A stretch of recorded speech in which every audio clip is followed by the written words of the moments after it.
Welcome to the Habits and Hustle Podcast, a podcast that uncovers the rituals, unspoken habits, and mindsets of extraordinary people. A podcast powered by Habit Nest. Now here's your host, Jennifer Cohen.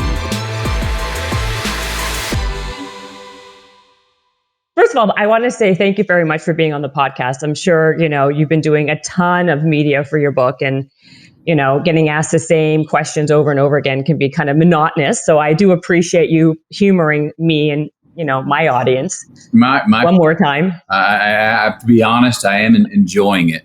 I go off and I sell movies I'm in, I solicit them and share them. But this one's the truest extension of me. So I'm like, I don't have to prepare for it. I wrote the damn thing. I don't have to prepare for our talk. I'm like, I wrote it. I lived it so I can talk about it. And actually, over the 6-7 weeks of going around sharing it, to hear how it's translating originally to different people and specifically, feels awesome. I mean, it feels great when it does, when people do share something specific about how it translated. And, I don't know. So I'm having a good time. I'm also crystallizing some ideas. You talk about something that you work on. Right. Your ideas begin to evolve and you crystallize them and you say, it kind of starts to lend to maybe what's next. And you kind of make sort of social context with yourself and others by how you answer something or what you say. And afterwards I'll write something down and go, yeah, okay, that's another way to put that. Remember that. Keep that in your pocket. Or, hey, Amy, check me out later. I'll just let you know that. So if I get out of line later, you in life can go, hey, I remember what you said to me in that podcast, Absolutely. It's good practice, basically, for, I guess, like your next 10 years. I remember your speech your speech that went viral, right? About changing every 10 years, right? Like you chase your future self. Like, did you know 10 years ago that you were going to be writing a book now, and that was kind of what your path was going to be as a storyteller? Or I didn't. No, I didn't. When I look at things that I've places in my life, in the ones where I've succeeded, it's been a mix of writing the headline first, projecting it out there in front of me, the goalpost, and then trying to live the story toward it. Or it's been an equal mix of jumping in and going, I'll figure it out along the way. You know what I mean? There is no headline, but I'm going this direction. Let me pick out this general direction. And so the book in the back of my mind probably was something, I didn't have a plan, hey, in 10 years you'll write a book. But the book was something that, I found in my diaries in 1992. I said, I want to write a book. I never thought about writing a book again. Right. It already got me moving in that direction of, hey, you might have something that's worth sharing between a hardback cover one day. So it was a general direction that I considered, decades ago, but I had no sort of demarcation of, when you turn 50, that'll be the time to do it. No. I can't believe you're 50. You still look like you're like 25. 51. I can't believe your face looks like it's still 25 years old. You do not, you're like Benjamin Button. You're like aging in the wrong way. Well, I tell you a funny story. In the book, I tell the story about when I was losing my hair in the late 90s. Yeah.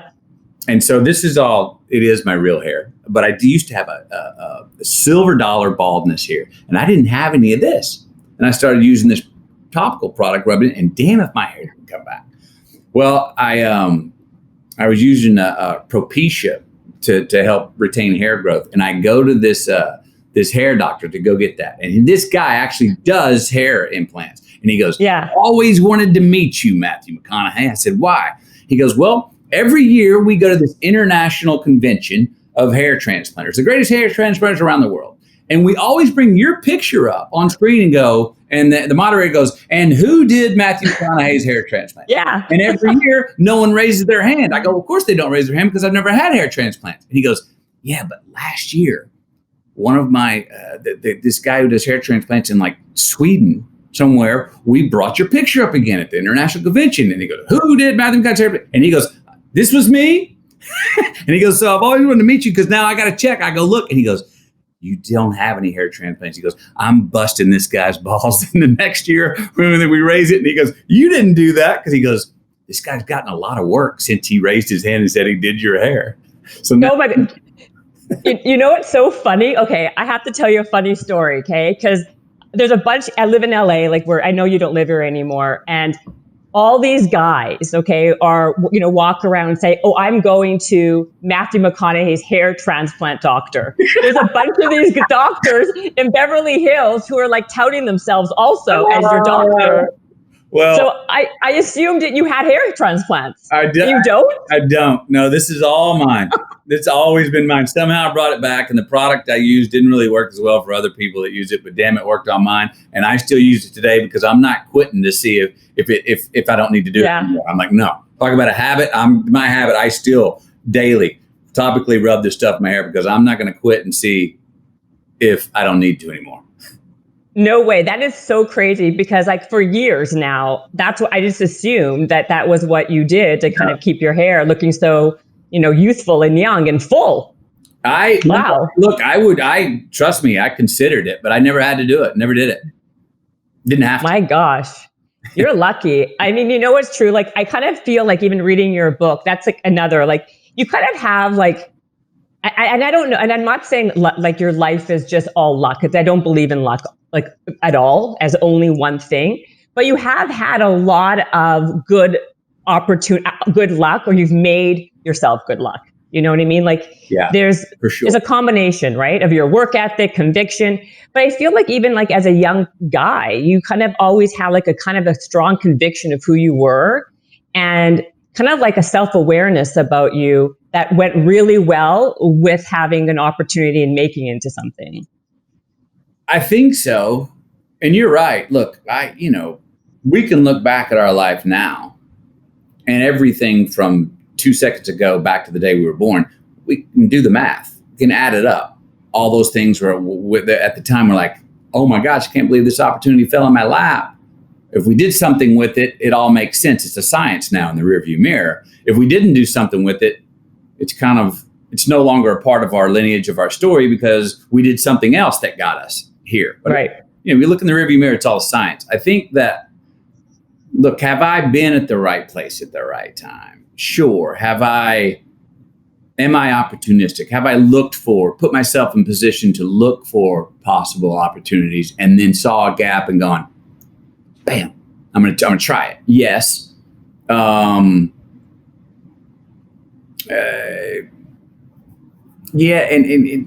at the same time, let me say that this is a way to put it. I have in the book, at the end of the book, I added this list of goals, 10 goals. I wrote 1992. This is it. I have a little yellow page here because I wanted to ask you about that. And I found those when I was writing the book. And I looked at them and I was like, you pulled these off or are in the midst of pulling them off now. All of them. I never looked at that list again after I wrote it. I forgot I wrote it. But obviously I didn't forget I wrote it. You know what I mean? I remember when I moved, I was on the top bunk in my fraternity house at University of Texas one night at about 10:30 before I was going to bed. And I wrote that down. And it was like 3 weeks after my first acting experience, Dazed and Confused. And my father had just passed away. So two very seminal things. I just started what ended up becoming a career, my passion for my vocation. And I just lost, the most important person in my life, most important, my father. So I was, one thing was being birthed and one thing had just moved on. And that's going to be a very grounding effect when you lose something that obviously led me and helped me become or challenge myself to become the man I want to be, but also starting something that at that time I didn't know. Maybe that was a one-off hobby, acting. Maybe that was that summer of 92, all it was going to do. But then subconsciously, though, obviously I was like, no, this is it for me. This is what I want to do. But I didn't say it to anybody. I said it to my diary. I said it to my journal. I said it to myself, but I couldn't even dream about it. That was too conscious. I couldn't tell a friend. I couldn't tell a parent. I couldn't tell my best friend that I wanted to maybe go really be an actor. It was not because I was afraid of popping the magic bubble that when you say something, actually it takes away the magic, but because don't say it out loud. You can't. That's not going to happen. That's like too avant-garde. That's too, right. That's too much of a woohoo. That's a weekend thing. It's a Saturday thing, not a real life. So right. Obviously, somewhere in me, that is what I wanted to do. Obviously, all the things that I wrote down there were a good list because I didn't intellectually make them up. They're obviously in my lineage and in my heart and spirit more than I thought, because I never looked at the list again. And I look up 20, 30 something years later and I go like, geez, you've done these, but you never looked at the list again. It's amazing. I had like a yellow sticky note because I couldn't believe when I read your book that your goals in life at 50, you've actually accomplished all of them. Now, the one I didn't really understand was, I think, number 5, which was the, what was it? To be an egotistical utilitarian or something like that. Yes. Love that one. I still love that one. Let me unpack that for you. Because okay. I've evolved I've redefined that into really what is my biggest ambition right now as far as a theory for living and choice making, which is we in life make a contradiction out of the selfish choice and the selfless choice. We make a contradiction out of, well, what's best for me and what's best for the most amount of people. We make a contradiction out of responsibility and freedom. And there's many contradictions we make, but I believe that there's a place where they're not contradictions, where they're a paradox, where the best choice for me could be the best decision choice for we. The best decision for you could be the best choice for the most amount of people. The most selfish choice is actually the most selfless choice. The most selfless choice is actually the most selfish choice. The most responsible choice is the one that gives you the most freedom. The most real freedom is when you're for being responsible for it. So the egotistical utilitarian that was where the I meets the we. I want to be the one where the selfish choice for me is actually what's best for the most amount of people.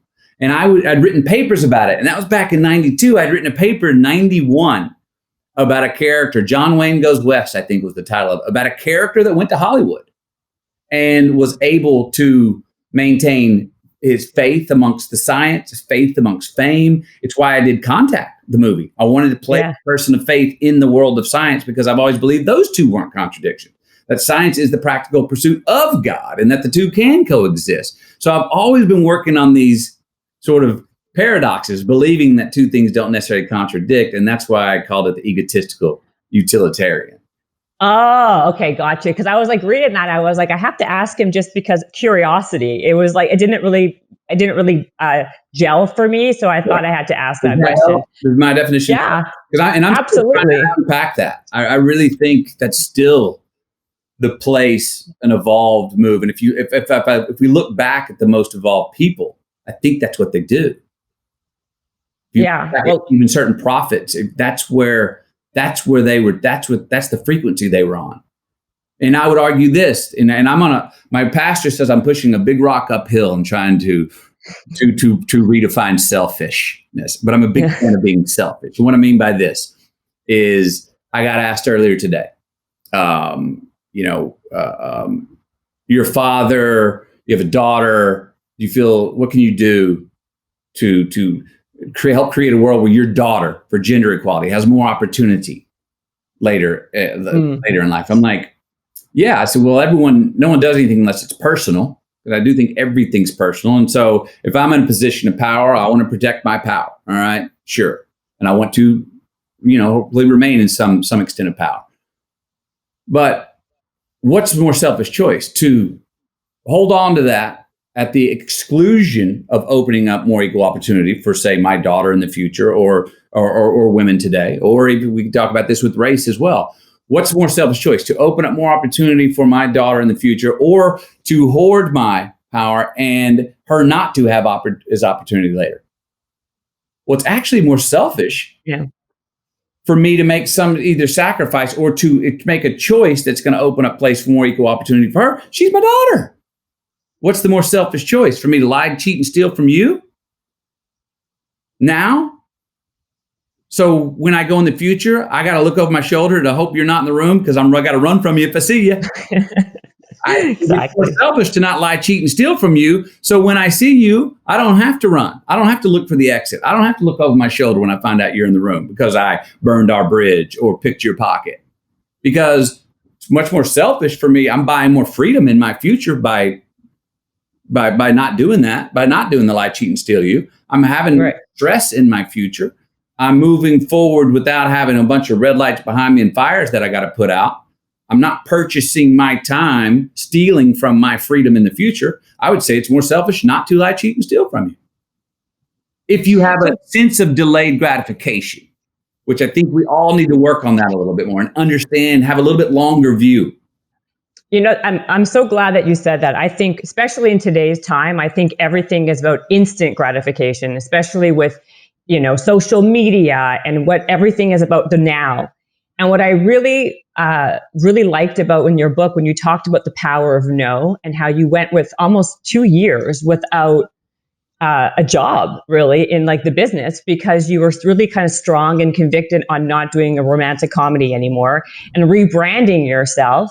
And you took that and your delayed gratification really worked out for you. Yeah. Can we talk? I really want to talk about that because, you know, I think it's very hard for people to really understand that because how do people forget about turning down $14 million for a movie? Yeah. I mean, most people can't even turn down like $14 because they get anxious, right?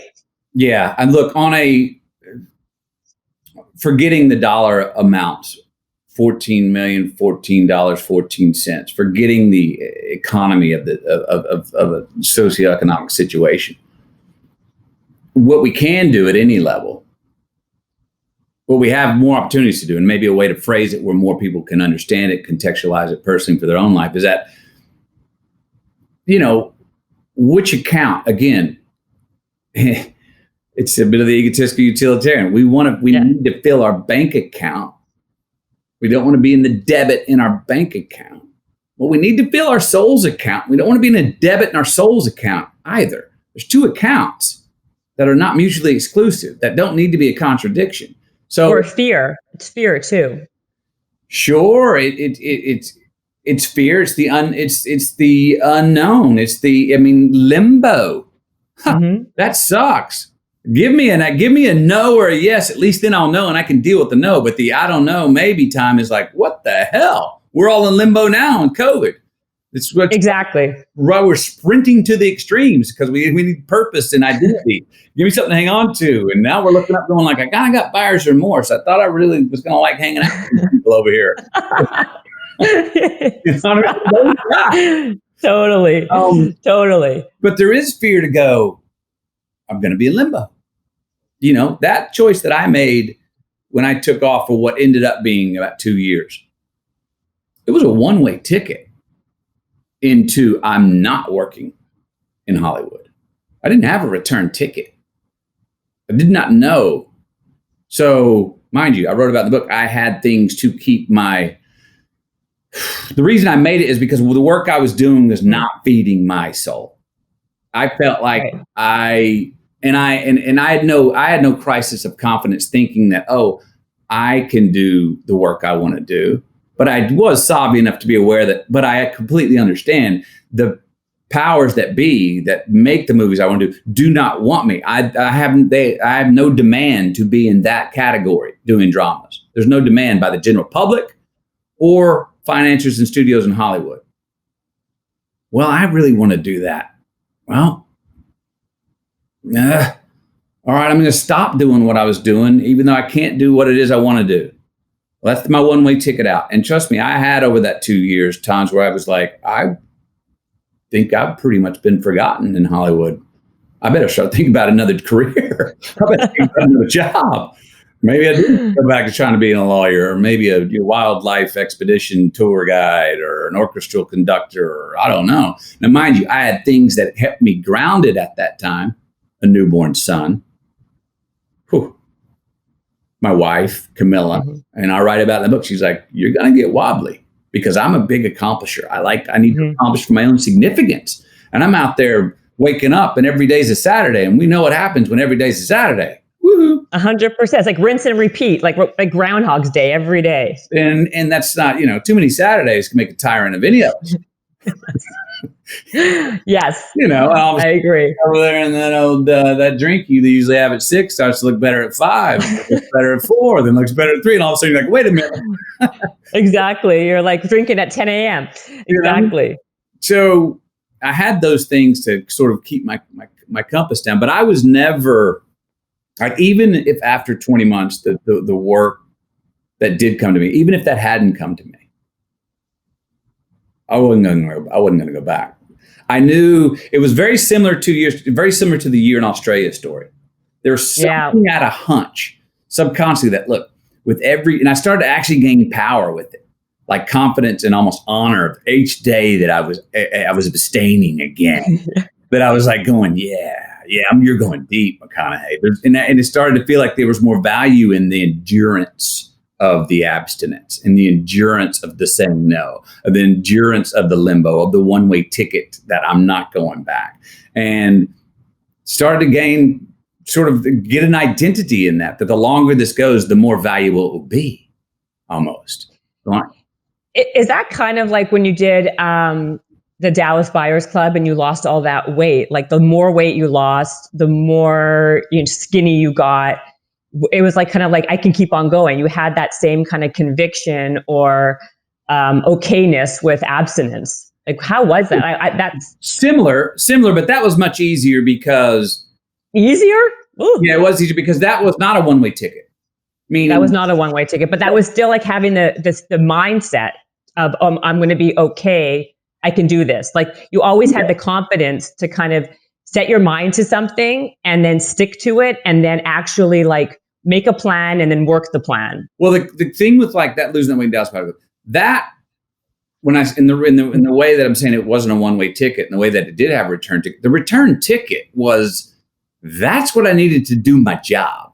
That was my responsibility to the character I was playing. If I did not do that, then I would have been irresponsible to my character. You would have opened up the movie, and Ron Woodruff, who has stage 4 HIV, looks like me, and you're going, oh, bullshit, I ain't buying it. I'm out of the movie. So that means I didn't do my job. I'm embarrassed. Embarrassment I don't like the feeling of. I didn't do a good job. I'm not going to get. So it had residuals in the choice. Yes. One based on just responsibility to my man, the character of Ron Woodruff.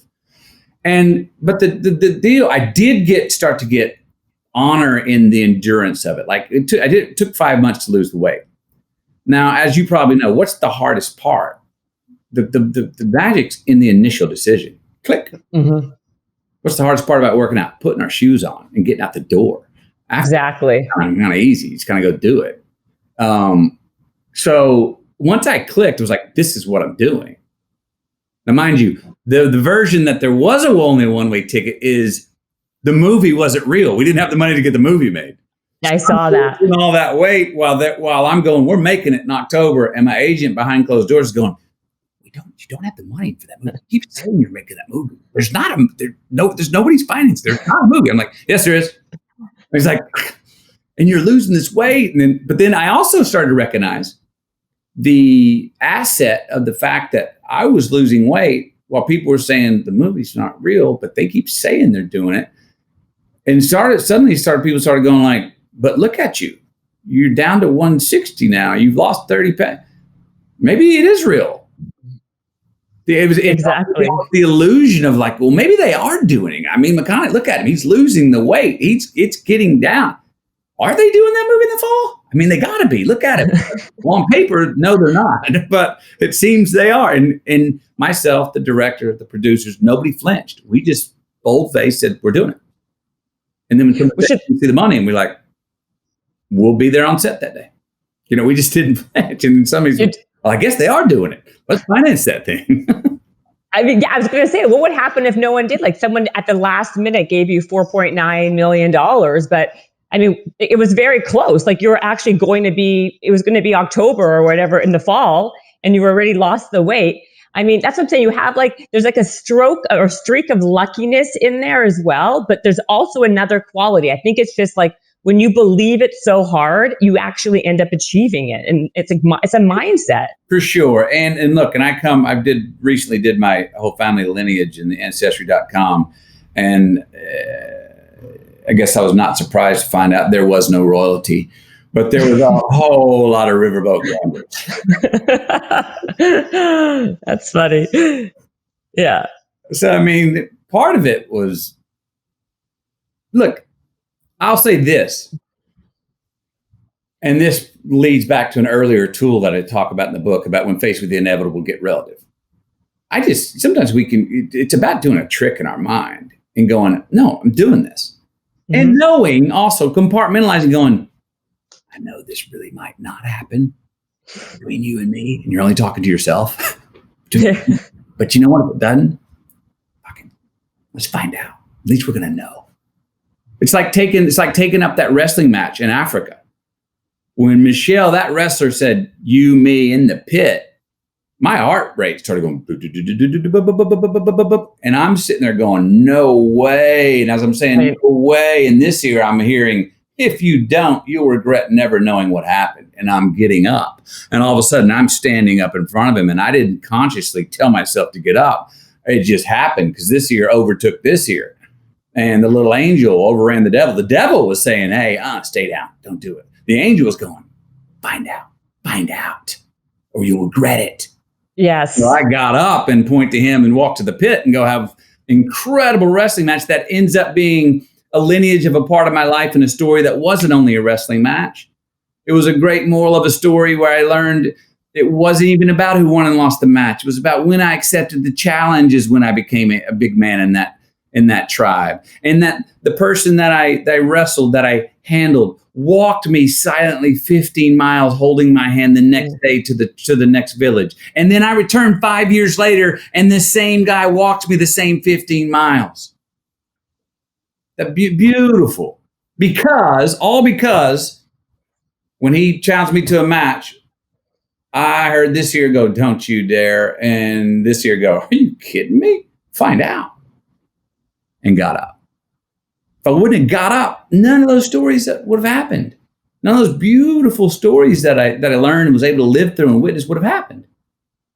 I mean, yeah, I remember that. I was like, when I was reading that part, I was like, oh my, I was scared for you, right? Because I guess you could say you were a boxer, so the guy thought you were a fighter. The guy was a wrestler. Right. But like, I feel like your life, though, you've had so many amazing, interesting experiences, like things that I don't know you from a hole in the ground, right? But when I was reading your book, I didn't know what to expect. I thought, it'd be entertaining, but I didn't realize how much wisdom there were in life experiences, and that you kind of, there's a lot of truisms, I feel, in the book, like, basically going uphill, and in your book, all the themes, like what you've taken and what you've kind of like, you basically like took that experience and you basically were able to bring it down to like a place or a philosophy that I think is very relatable for people, even if you're not you.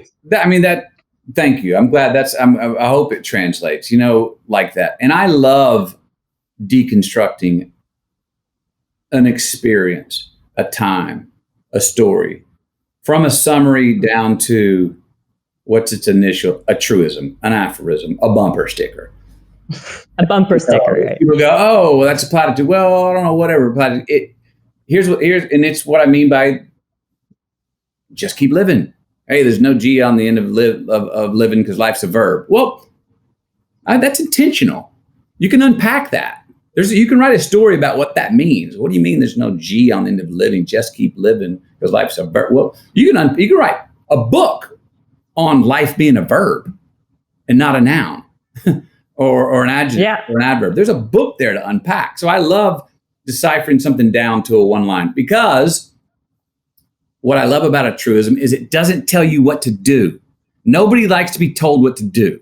I don't like to be told what to do. You don't like to be told what to do. But if I can pack it and then summarize it in a one liner that you go, well, it kind of sounds lyrical too. And geez, maybe I like the way McConaughey says it on his Audible book. Sounds kind of music. Sounds fun. Geez, kind of like the broccoli that tastes good and is good for you. And I can make it, each person can go, I can make it my own. He's not saying I've got to have I'm not giving you an outcome. I'm not telling you what to do. I'm saying, here's a story I lived through and here's how I saw it. And I'm finding that people are going, oh, I got to read that story and it reminded me of this time in my life. And maybe I looked at it similar way you did. Maybe I looked at it different and it worked or it didn't work. Or maybe next time in that situation, I'm going to try and look at it how you looked at it. But it gives ownership. And it was my hope in writing the book is that it's a way that it can be subjectively taken by any reader and you have ownership of it. I could unpack the phrase, just keep living.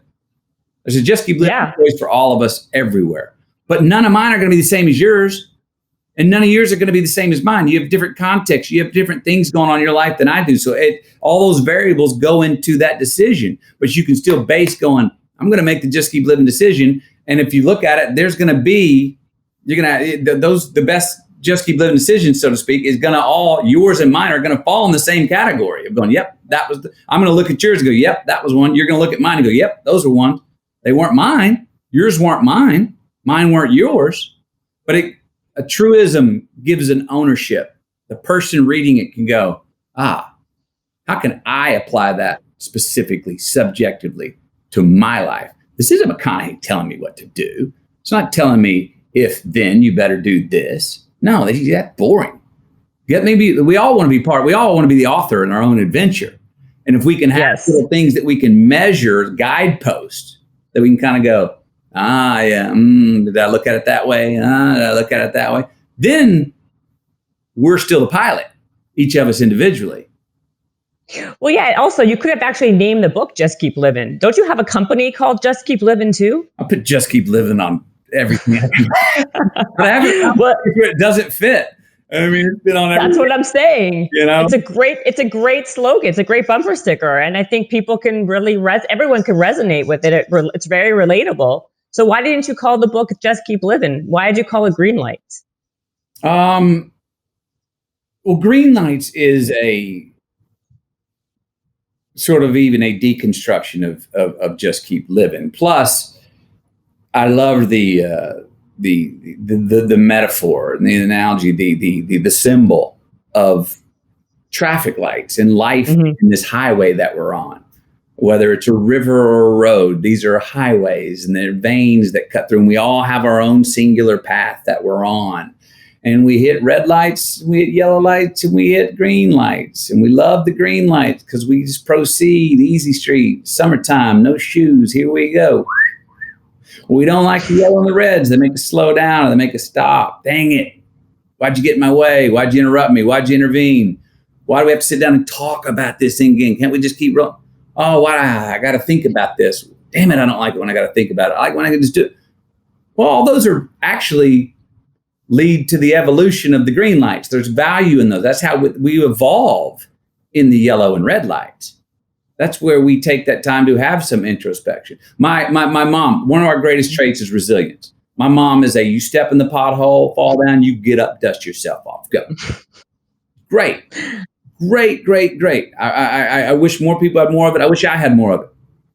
What I did learn about that, though, and I brought this up to her about 10 years ago, I was like, Mom, and it was in a conversation we were having about the golden rule, doing to others you would have them doing to you. I was like, there's a loophole, Mom, in the golden rule. She goes, what? I go, the golden rule says doing to others you would have them doing to you. I said, but not everybody wants to do what you want to do. And I said, this resilience thing, this thing you taught us that like every day, I don't care if it's 10 degrees below zero and it's raining and sleeting. It's summertime, and it better be summertime in your mind. You go forward. You don't take a forced winter. Don't do introspection. Just get up and dust yourself off when you step the pothole. I said, the problem with that, Mom, is that I find myself being a repeat offender. I keep stepping in the pothole. Exactly. I said, I think sometimes we need to stop and go, well, wait a minute. Instead of dusting myself off and moving on real quickly, staying in this race, running in circles, I'm going to stop and look back at that damn pothole for a second and go, why do I keep stepping in that? What is it? Once I measure that, the next time around, maybe I got behind in the race. Maybe that yellow light or that red light of me pausing let other people pass me in the race. But now, the next time I get to the pothole, I'm sidestepping it or jumping over it or finding another path around the side. So now my journey has evolved because I slowed down to have a look at where I'd stepped in the proverbial pothole or proverbial stepped in shit. Right.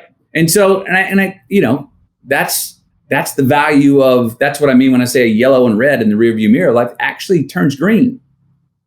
And we need those things. We have a lesson to learn in those things. And so that's where I was able to, that's a subset under Just Keep Living. Greenlights would be a subset, a way to define what I mean by Just Keep Living. Book could be called Just Keep Living. It's signed out Just Keep Living on the back. Yeah, exactly. But I mean, that was a little more of a way that I think Just Keep Living is large. We could, I mean, everybody can go, okay, but what's that about? Greenlights would be more of a subset, a branch off the trunk of Just Keep Living, and say, well, here's a certain approach that maybe is more tangible, a more tangible way to understand how to just keep living for each of us. I get that. Yeah. I also love you. I wanted to ask you about your mom. I'm glad you brought her up because she seems like such a character. I mean, yeah. And your relationship with her and your family. I mean, it's funny, you can go either way, right? Like a lot of people could go to therapy because of what happened with the first, I think one of the scenes or one of the first fights that your parents had in the book. I mean, honestly, I would be in trauma or for the rest of my life, but you have a way of taking it and there's such love and compassion and humanity in your relationship with your family. And I feel like, can you explain how your relationship with your family or your the way you grew up kind of helped you become kind of create your character? Look, my mom and dad lived hard. They loved hard. The hands that hurt were the hands that healed. Divorced twice, married 3 times. I love it. Can't live with you, can't live without you. And as soon as they get remarried, they were automatically, weren't talking about why they got divorced. They so quickly were going, hot damn, I love a new honeymoon. We've never been a family, and that's part of that resilience. My mom and dad were repeat offenders. Yes.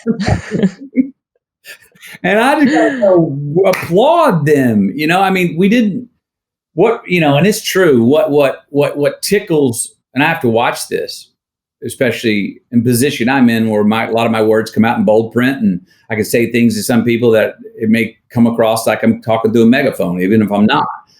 And I have to realize contextually that, what tickles my family bruises a lot of other people. Where we're giggling, other people are crying. We're going, what? And we don't mean it. We're not being malicious. We're just like, come on, no, get over it. Our family, all of us, if someone comes in a high horse in our family will, if one of our family members comes in on a high horse or gets out of line, our family immediately, bam, grounds them. I mean, takes you down until you're crying uncle going, I'm sorry, I quit. I didn't mean that. I get it. And as soon as you do that, they pick you up so hard and full that your feet come off the ground and you land and there they are handing you your favorite drink and they're giving you a hug and they're crying with you going, there we go. Love you. Never quit loving you.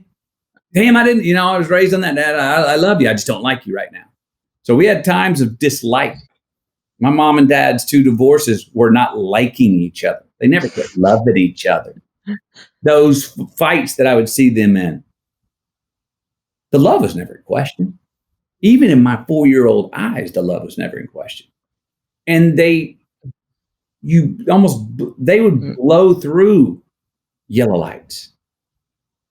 And that's another sort of, I think, in unpacking how I've been asked, well, how did you see that and not come away having to be in therapy? Yeah. I'm like, well, look, and a lot of times, and this is subjective to everybody, but for me, we come across a yellow light, which arguably is really kind of where the green light lives because you got to slow down and stop or to press the gas and blow through it. My family was very big on seeing a yellow light and pressing the damn gas and going, I'm blowing through it. The value of that is there's a lot of crises that we just don't get credit. There's a lot of things that we do it all today. We create false drama for ourselves. And we go to it, and all of a sudden we're wallowing in it. And when we're wallowing in it and dwelling on it, we find ourselves in a red light. And we're hunkered down and hurt because we created a mountain out of a molehill or gave too much credit to a crisis that, damn it, that's just part of life. Roll with it. Turn the damn page, man. That's not defining us. And so a lot of times I think we need to blow through, put the pedal to the metal and blow through some of those yellow lights. Not, and not always. As I said earlier, you got to stop and look at the pothole. You got to stop sometimes and go, wait, why do I keep stepping in that? Why am I a repeat offender? Don't blow through all the yellow lights, because some of the yellow lights are there to slow you down to make you go, yeah, I do need to stop at a red light here. I need to rearrange to evolve. But I think we get stuck many times by slowing down for yellow lights that we shouldn't give credit. And all of a sudden we devolve. We don't evolve because we're wallowing in our red light, our yellow lights. We're slowing down some of the yellow lights. We're ending up wallowing in a bunch of red lights in life that we're going like, in the big picture, that was really not a big deal. Sometimes blowing through a yellow light is about forgiveness. Sometimes that's forgiving somebody or ourselves. That's a version of putting the pedal to the metal and blowing through a yellow light. It's moving on. It's turning the page. It's having some empathy for ourselves, or handling a situation, or saying no and not working for 2 years, creating a yellow light or a red light for ourselves to go, wait a minute, my soul feels like it's going in the debit section. I don't like to get it in the credit section. And I can't go get my credit, but I can stop doing what's putting it in the debit. So I'm going to take an impasse here and sit neutral for a little while. So there's different ways to do it. And look, I'll say this, a lot of times pressing the gas, hitting upon the yellow light is sense of humor. Yes. Laughing at a situation instead of taking it personally and going, okay, well, and moving on. You don't, and I don't in any way mean deny crises. That is not what I mean. And sense of humor is often mistaken as something that denies the crisis, when actually, in reality, I think sense of humor unties the knot of the crisis. Let two people communicate, or unties the knot between the contradiction. And then you see, oh, okay, I see the paradox now. Okay, actually, this wasn't as big of a deal. Or we're going to handle it better. We can talk it out better. If we can both laugh and have a conversation without the condemnation. And it's a real good tool. It's an underutilized tool that I think we as individuals in society today especially could use more of. And again, it doesn't deny the crisis. It can actually help you deal with the crisis better and more truthfully.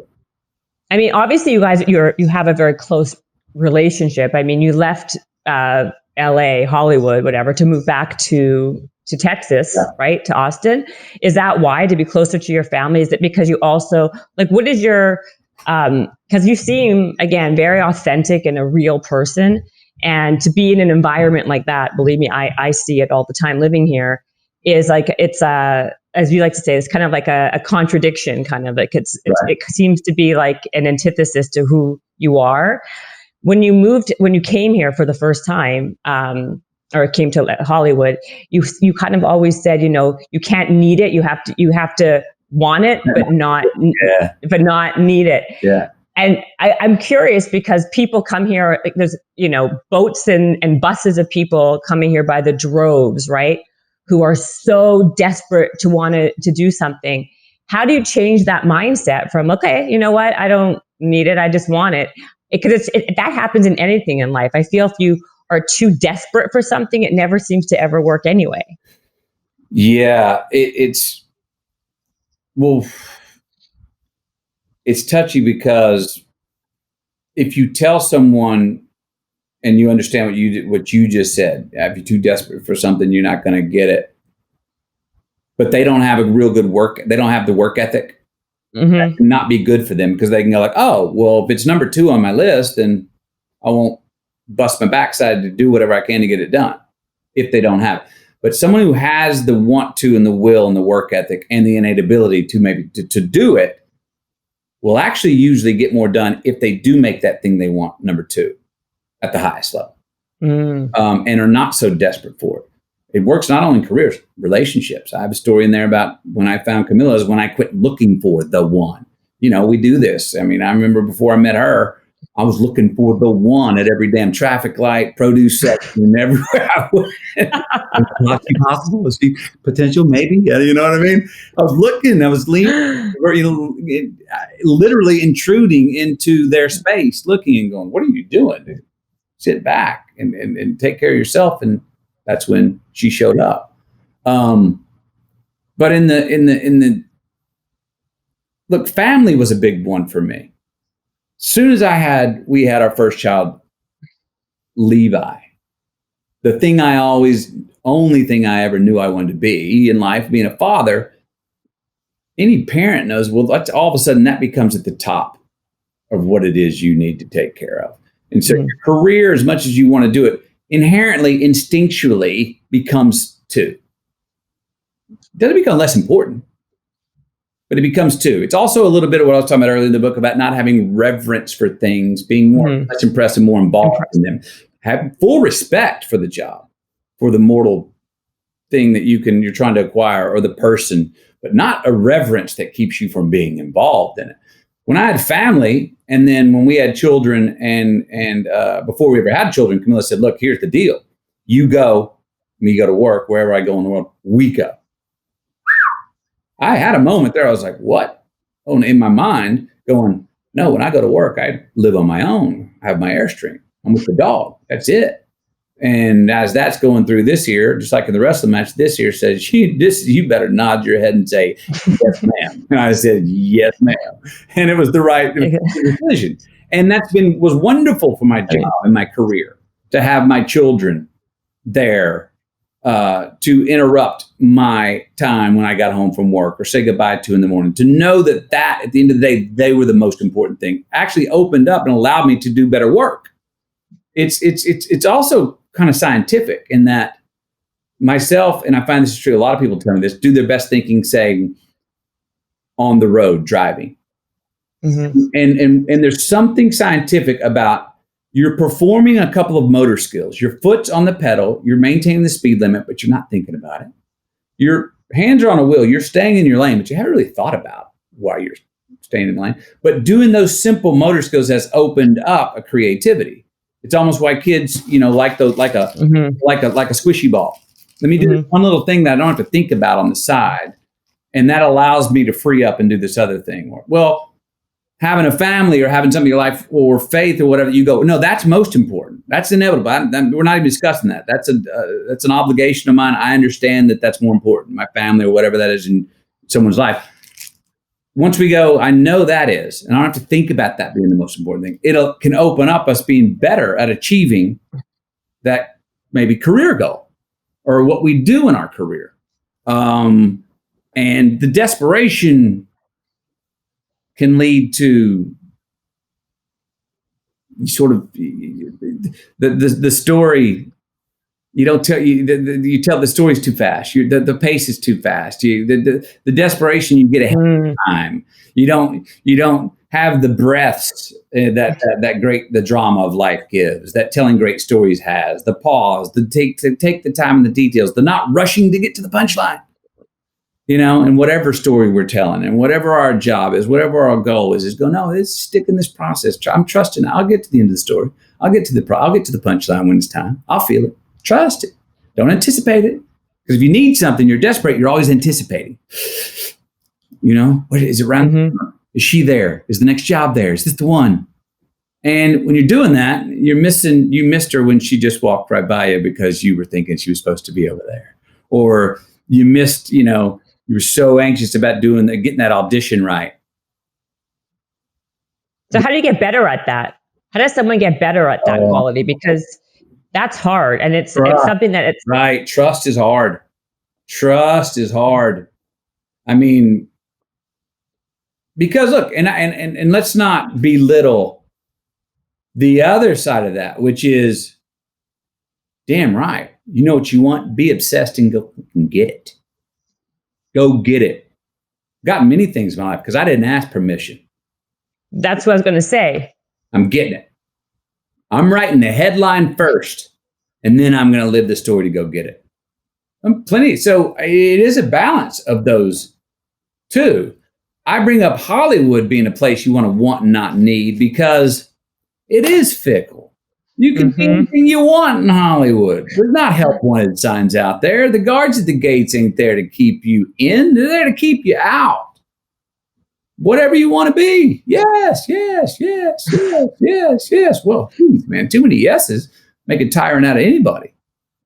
So you've got to form some sort of stance and self-identity and make some sacrifices to know who you are and who you're not, and make that the most important thing, that you're not going to do something that's going to sacrifice who you are or sacrifice your soul, which is then inherently is making Hollywood just a want, not a need, by thinking of it that way.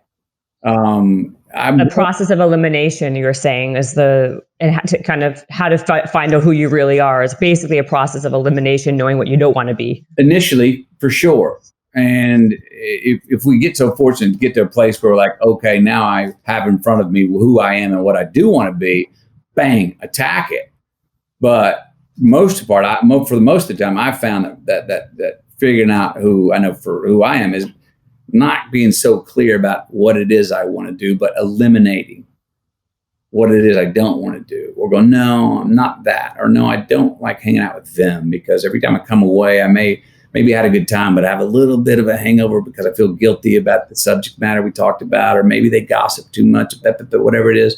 Or no, I don't like to go to that place. I don't know why that when I have the same amount of drinks at that place, I have a worse hangover than when I have the same amount of drinks at this place. Maybe they're slipping Mickey in my drink, or maybe it's just, again, the people and the place and what's going on. You start eliminating these things that don't feed you back, again, delayed gratification, not gratification. Just extend, if we can extend our, how do I feel, our decision before we make it, go, how am I going to feel about this tomorrow morning? How am I going to feel about this next week? How am I going to feel about this in a month? How am I going to feel this already? How am I going to feel about this in 10 years? How am I going to feel? What's my eulogy going to be? What's the story at the end of the story looking back? However far out we can each individually get. And it's very hard for us to project that far in the future to look back at our present decisions. But as far as each one of us individually can project out, I think it's a very good practice. And look, I'm not someone who has gone without immediate pleasures. I'm definitely a hedonist, and sometimes it's like by hook or by crook, F it, dude. The pleasure is good for you. Eat your cake now. Don't save it anymore. Eat it. Have two. I'm all for that as well. But also, I'll say this: there's times where you do that. It's also good to go. I'm willing. I want to enjoy the pleasure, the immediate pleasure, so much now. But I'm recognizing that it may have consequences. I'm recognizing, tell my kids this the other day. They get home, they got Friday school. They're done. They got homework. They got about an hour and a half free time Friday. And I'm like, why don't you do it now? Then Sunday evening, if we're all playing outside or eating, you don't have to be interrupted and leave the fun to go do your homework. Well, two of them, yes, I'm going to get it done. One of them, no, I'm not doing it now. I'm like, okay. So when Sunday comes and you got to leave the pool party or whatever it is that we're having with the family, and you got to go do your homework, don't be pouting, because here's your choice right here. Well, come Sunday, didn't do his homework, got to go do his homework. He's pouting. I'm like, see, that right there, we called it. We called it. you know, and not only with children, but all of us are like, just think about what the consequence is. And sometimes it's like, yep, I got 2 pieces of cake here right now. I got the sweets in front of me. I ate one. I want the next one. But if I don't have the next one, I'm not going to have one for tomorrow night. I don't care.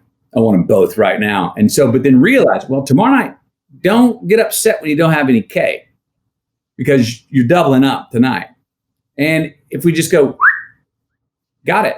I know I'm going to go without, or I'm going to stay out and have an extra drink. Well, you're going to be a little hungover tomorrow and you got that work to do. Well, I don't care. I'll bulldog through it. Okay. Then go have that other drink. But tomorrow morning, don't be bitching. Exactly. That's the thing. I get that. It's like false modesty in a way. It's like that next day, oh, I'm never doing that again. Shut up. You are too doing that again. And how dare you say you're not ever doing that again? Do it again plenty of times, but don't whine in it. You did it. You made the choice. You even knew last night that you made the choice. Exactly. And so like that, have you always had that in you, or did you have to develop that over time? Because did you ever hear about that experiment that the doctor, that they basically like, I don't know, years ago, they put a bunch of kids into like a research place and they gave them a piece of cake and they walked out of the room, and you know what I'm talking about? Yeah. And it was about like, if the kid ate the cake, it tells you how that person's going to be later on in life. Right. Yeah. So would you have eaten that cake in that research back then? Or were you always like this, or? It goes back and forth. I mean, I've always had it to an extent, and I see myself and my kids. I have one that is going to save that cake that I'm like, oh, he's the one that I'm like going, no, let's get away with some more stuff. He's like, no, dude, don't do that's too much delayed gratification. I mean, let's screw up. You know what I mean? Right. Let's throw responsibility out the window from it. Gotta, some other ones, a couple other ones. I'm like, well, they still need to learn a little bit more about investing ROI in their future, teeing themselves up for, doing something today, making a sacrifice maybe today that can give them more pleasure tomorrow. I always had that, but it is, look, I would say, if anything, I'd probably say, if I look back, I would like, sometimes I probably even now go, oh, dude, come on. If you want to just eat it now, then. Because what we also can do sometimes when we say we proverbially have 2 pieces of cake, and if we eat both now, we don't have one for tomorrow night. Well, now hang on a sec. Maybe I'll have 2 now. And find that extra box of cake mix in the back of the pantry, and late night tonight make another one so I can have some tomorrow night too. Well, you tell me I only got 2 pieces. Maybe I'll create, maybe something else between now and then, and go, damn right I had 2 last night. I'm having another one tonight because I went and made a cake. You know what I mean? So exactly. You want to leave it open for that too. And I've definitely pulled off some of those things where I'm like, okay, I'm going for this right now, and I'll just deal with the consequences. I won't go with that. And then all of a sudden figured something out and was like, I got to have my cake and eat it too. Exactly. I was going to say that. Exactly. Do you have like another 5 minutes so I want to be respectful of your time, because I know you've been doing a lot of these. Do you have 5 minutes for me to ask you some rapid fire questions? Yeah, come on. Yeah. Okay. Just make sure. Yeah. You got 5? Okay, cool. What is your favorite song? Pink Houses, John Mellencamp. Your favorite movie, not one of your own. Let me give you 4. Okay, fine. 4? Okay. Yeah. Indian Runner, Sean Penn's directorial debut. Raising Arizona, Coen Brothers. HUD, Paul Newman, Marty Ritt directed, 1962. And Adaptation, Spike Jonze. Okay.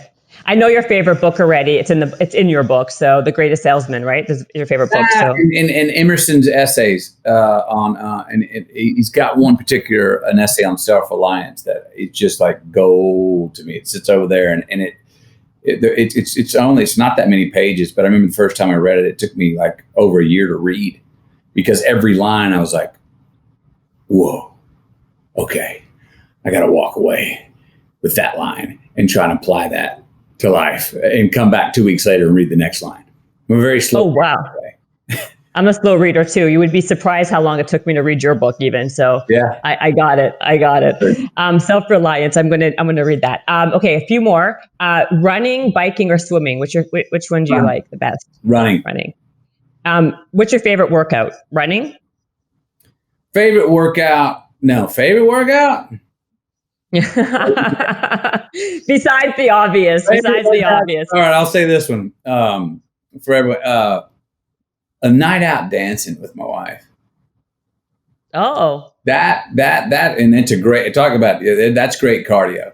Because if I can get in groove, I love to dance. And especially if I don't, favorite workout would be dancing all night Saturday night when I ain't got to go back to work till Thursday. oh, I like that. Are you that good of a dancer? I love to dance. I have been told I have very original dance moves, but I know that I do have rhythm. Okay, that's good to know. Who would you like to meet that you haven't had the chance to meet, living and, of course, dead? Jesus, like to hang out with him. What a cool cat. What a cool cat. Talk about an egotistical utilitarian. I was going to say. Yeah. How about living?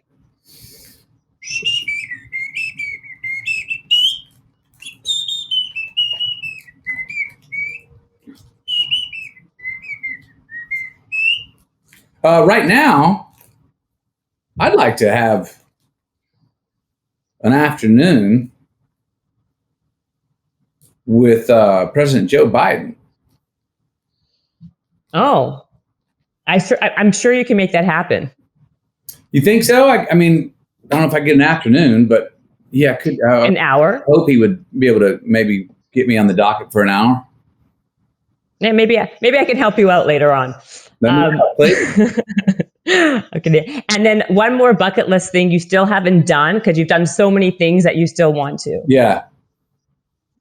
The big bucket list is raise 3 autonomous, conscientious, confident children who are not going to be afraid to go out into the world and navigate and negotiate it, and that will become 3 of my best friends later in life. Oh, wow. That's a good one.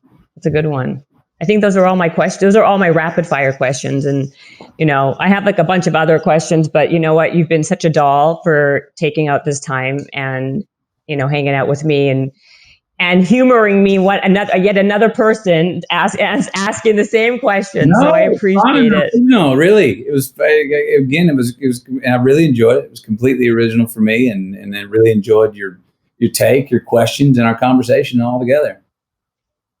Well, I really appreciate this. I really had a great time talking to you. And thank you so much. You're going to be writing a new book, another book. What are you doing next? Like, what are you going to be, besides, of course, talking to Joe Biden? But yeah, I mean, being on this book tour, it has helped crystallize some ideas of mine that give me some idea of an intention for what the next book could be. And I do want to keep writing. I really and thoroughly enjoyed this process.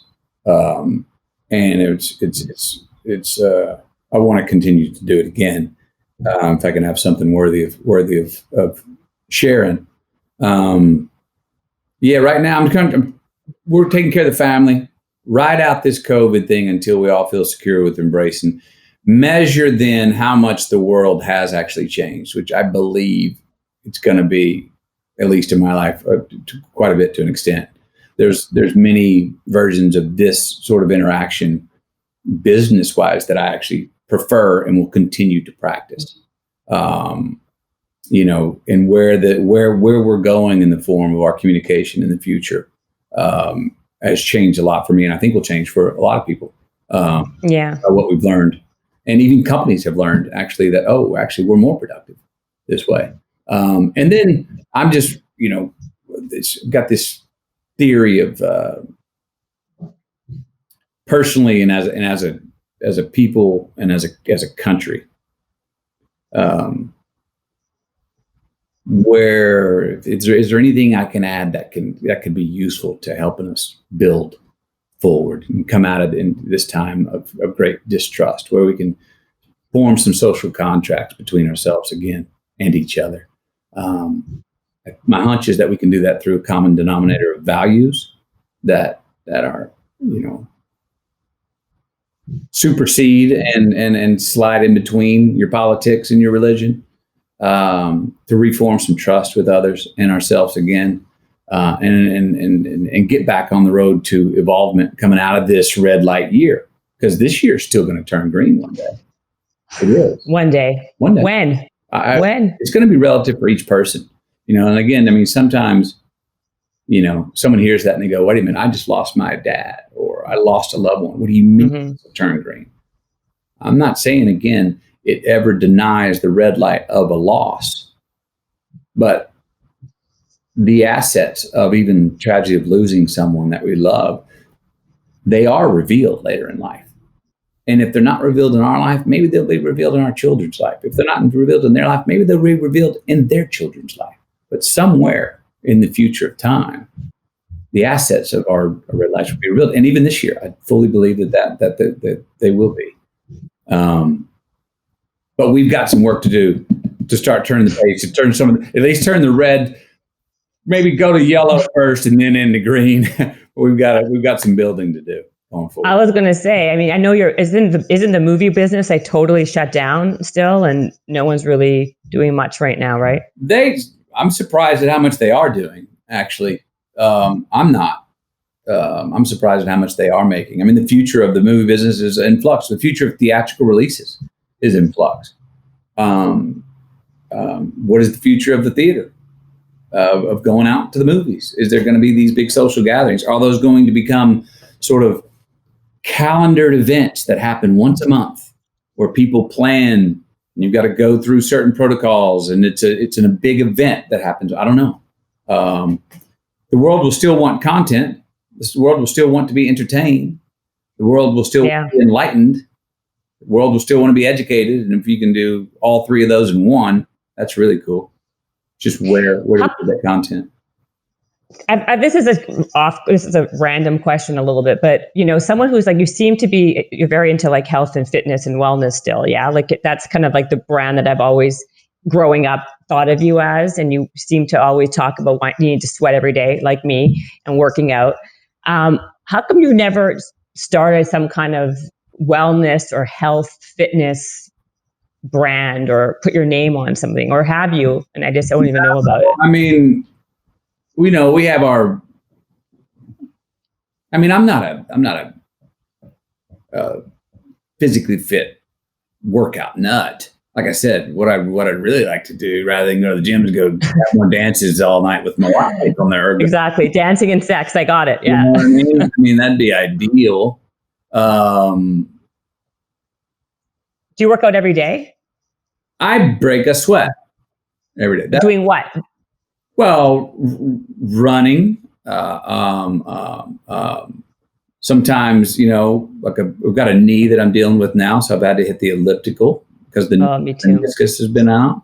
I really like to wrestle, which is how I tore my meniscus. Oh, that's how you tore it? Oh my God. I have something for you if you want it then. Have you tried a trampoline? Yeah. My kids love it. It hasn't done my back too well.